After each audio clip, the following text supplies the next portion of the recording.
Intrinsic and extrinsic semiconductors. Intrinsic semiconductor वो हैं जो प्योर सेमीकंडक्टर है, और एक्सट्रिंसिक सेमीकंडक्टर वो हैं जिनमें किसी किस्म की इम्प्योरिटी को ऐड किया जाता है, that are called the extrinsic semiconductor. A semiconductor in its extremely pure form is known as intrinsic semiconductor. The electrical behavior of semiconductor is extremely sensitive to the purity of the material. अब दो मशहूर semiconductors की examples दी जाती हैं, silicon और germanium. इनका structure जो है वो पहले देख लेते हैं क्या इनका स्ट्रक्चर है। They are tetravalent. Semiconductors have tetravalent structure. इसका ये मतलब है कि इनके आउटर मोस्ट शेल में, मसलन अगर ये सिलिकॉन है तो इसके आउटर मोस्ट शेल में 4 इलेक्ट्रॉन्स हैं। ये टेट्रावेलेंट स्ट्रक्चर होने का मतलब है कि आउटर मोस्ट शेल में कितने इलेक्ट्रॉन्स हैं? 4 इलेक्ट्रॉन्स, ठीक है। और आगे इसमें किस तरह से बाकी का स्ट्रक्चर किस तरह से है कि एक सिलिकॉन एटम को 4 और सिलिकॉन के एटम्स ने सराउंड किया होता है, ये इस तरह से। अब ये जो सिलिकॉन का एटम है ये भी टेट्रावेलेंट है, यानी कि इसके आउटर मोस्ट शेल में भी कितने इलेक्ट्रॉन्स? 4 इलेक्ट्रॉन्स। ये जो सिलिकॉन का एटम है ये भी टेट्रावेलेंट है, तो इसके आउटर मोस्ट शेल में भी कितने इलेक्ट्रॉन्स हैं? ठीक है, ये 4 electrons. This is also tetravalent, तो इसके आउटर मोस्ट शेल में ये 4 इलेक्ट्रॉन्स। इसी तरह ये इसके आउटर मोस्ट शेल में भी ये 4 इलेक्ट्रॉन्स हैं। A single silicon atom is surrounded by 4 neighboring atoms. अब यहाँ ये जो स्टेबल कॉन्फ़िगरेशन है वो आपको पता है कि आउटर मोस्ट शेल में 8 इलेक्ट्रॉन्स होने चाहिए, जबकि ये टेट्रावेलेंट है, इसके आउटर मोस्ट शेल में 4 इलेक्ट्रॉन है। तो इसने क्या किया होता है? शेयरिंग की होती है अपने नेबरिंग सिलिकॉन एटम के साथ, ये कोवेलेंट बॉन्ड्स बनाकर शेयरिंग की होती है by making the covalent bonds.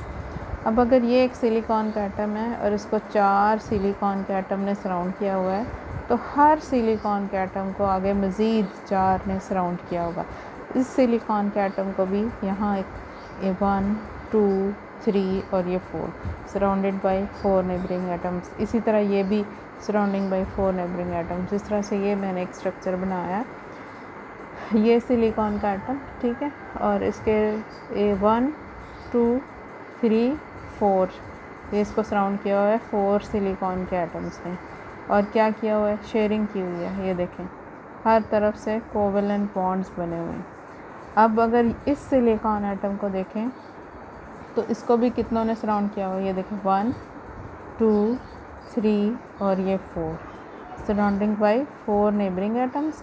और फिर क्या किया हुआ है? कोवेलेंट बॉन्ड्स बनाकर इन्होंने शेयरिंग की हुई है। इसी तरह किसी भी सिलिकॉन एटम को देख लें तो हर सिलिकॉन एटम, जिस तरह यहाँ से यहाँ भी होगा एक सिलिकॉन एटम, यहाँ भी होगा, तो हर सिलिकॉन एटम, इसको देख लें तो इसको भी 1 2 3 4 ने सराउंड किया हुआ है। तो each silicon atom is surrounded by 4 neighbouring atoms. और क्या किया है इन्होंने? कोवेलेंट बॉन्ड बनाकर इलेक्ट्रॉन्स ने क्या किया? ये शेयरिंग की हुई है, ठीक है, by making the covalent bonds. ये इसका स्ट्रक्चर है एट 0 केल्विन पर। 0 केल्विन पर ये स्ट्रक्चर है। ये देखें यहाँ आपको ये जो नज़र आ रहे हैं ये इलेक्ट्रॉन्स हैं, इन्होंने भी आगे ज़ाहिर है सराउंड है, आगे सराउंडिंग है इस तरह से। तो हर इलेक्ट्रॉन बिज़ी है,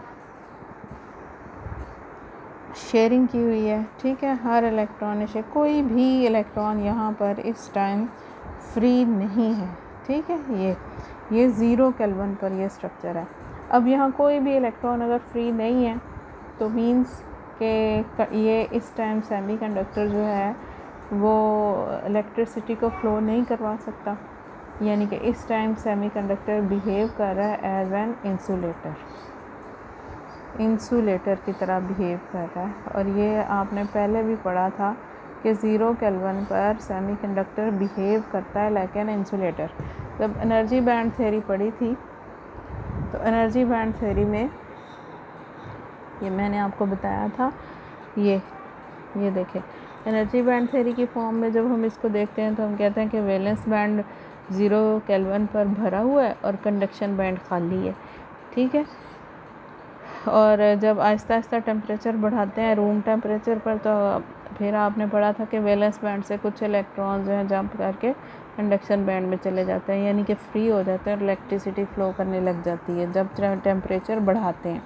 लेकिन जब हमने अंदर का स्ट्रक्चर देखा कि 0 केल्विन पर क्यों जो है इलेक्ट्रिसिटी फ़्लो नहीं करती, तो 0 केल्विन पर जो है एक्चुअली कोई इलेक्ट्रॉन नहीं होता, फ्री इलेक्ट्रॉन नहीं होता, सब के सब बिज़ी हैं, सब ने शेयरिंग की हुई है, ठीक है। तो जब टेम्परेचर बढ़ाते हैं रूम टेम्परेचर तक लेकर, अब 0 केल्विन कितना टेम्परेचर है, -273 डिग्री। अब इससे बढ़ाएं, इसको टेम्परेचर बढ़ाते जाएं और रूम टेम्परेचर ऑलमोस्ट 25 डिग्री पर, ये देखें ये माइनस में, और ये आप इसको आहिस्ता आहिस्ता टेम्परेचर बढ़ाते जाएं और इस यहाँ पर लेकर आएँ रूम टेम्परेचर पर, तो क्या होना शुरू हो जाएगा, ये हीट की वजह से जो थोड़े से ये इलेक्ट्रॉन जो हैं एनर्जी गेन करेंगे, काइनेटिक एनर्जी इनकी बहुत ज़्यादा हो जाएगी, ठीक है। और ये कोवेलेंट बॉन्ड्स टूट जाएंगे, सब के सब तो नहीं, कुछ कोवेलेंट बॉन्ड्स टूट जाएंगे, ठीक है। थर्मल एजिटेशन इसको कहते हैं, थर्मल एजिटेशन की वजह से कुछ बॉन्ड्स टूट जाएंगे। अब फ़र्ज़ करें यहाँ से ये बॉन्ड टूट गया, तो ये इलेक्ट्रॉन यहाँ से बाहर निकल आया, ये इलेक्ट्रॉन जब बाहर निकला तो अब ये फ्री इलेक्ट्रॉन है, ठीक है। अब पीछे खाली जगह रह गई, इस इलेक्ट्रॉन की खाली जगह जो इलेक्ट्रॉन की होती है उसको कहते हैं होल। होल क्या है, वैकेंसी ऑफ एन इलेक्ट्रॉन, ठीक है। अब यहाँ होल बच गया तो ये नेगेटिव चार्ज बाहर आ गया, तो ज़ाहिर है पीछे जो है जो जगह बची है उसको हम कहेंगे कि ये पॉजिटिव चार्ज यहाँ रह गया। तो ये hole that is the vacancy of an electron. Hole की बेसिकली डेफिनेशन क्या है, वैकेंसी ऑफ एन इलेक्ट्रॉन, ठीक है। और इसको होल को कंसीडर किया जाता है एज अ चार्ज कैरियर, इसको पॉजिटिव चार्ज कैरियर जो हम कंसीडर करते हैं। अब यहाँ पर होल क्रिएट हो गया, इस होल को फिल करने के लिए हो सकता है किसी नेबरिंग एटम से कोई इलेक्ट्रॉन आए। अब यहाँ से फ़र्ज़ कर लें कि ये इलेक्ट्रॉन अपना बॉन्ड तोड़कर इस होल को फिल करने आ गया है, ठीक है। अब जहाँ से ये आया है वहाँ पीछे क्या बच जाएगा, खाली जगह, यानी कि वहाँ होल बच जाएगा, वहाँ होल आ गया, ये इलेक्ट्रॉन यहाँ आ गया। अब इस होल को फिल करने के लिए मे बी कहीं किसी और एटम से इलेक्ट्रॉन जाए और इसको फिल कर दे, और जहाँ से ये जाएगा वहाँ होल क्रिएट हो जाएगा। अब आप देख रहे हैं कि इलेक्ट्रॉन भी मूव कर रहे हैं और होल यहाँ से यहाँ पहुँच गया, ठीक है। तो होल को कंसिडर करते हैं as a positive charge carriers. अब ये इलेक्ट्रॉन और होल जो हैं, ये इलेक्ट्रॉन किसी होल को जब फिल करता है, that process is called the recombination. Recombination क्या है, जब भी कोई इलेक्ट्रॉन किसी होल को फिल करता है, यानी कि वैकेंसी को फिल करता है, that process is called the recombination, ठीक है। अब होता क्या है, यहाँ इलेक्ट्रॉन्स हमें मिलने शुरू हो जाते हैं एट रूम टेम्परेचर पर, लेकिन बहुत ज़्यादा इलेक्ट्रॉन्स नहीं मिलते, थोड़े बहुत मिलते हैं। तो 0 केल्विन पर बिहेव कर रहा था ये एज ए इंसुलेटर, और रूम टेम्परेचर पर अब ये कंडक्टर तो नहीं बना, ठीक है। कंडक्टर की तो प्रॉपर्टीज़ और हैं कि उसमें तो फ्री इलेक्ट्रॉन्स बहुत ज़्यादा होते हैं, तो इसमें फ्री इलेक्ट्रॉन्स बहुत ज़्यादा तो नहीं है, लेकिन थोड़े बहुत फ्री इलेक्ट्रॉन्स हमें मिल गए हैं।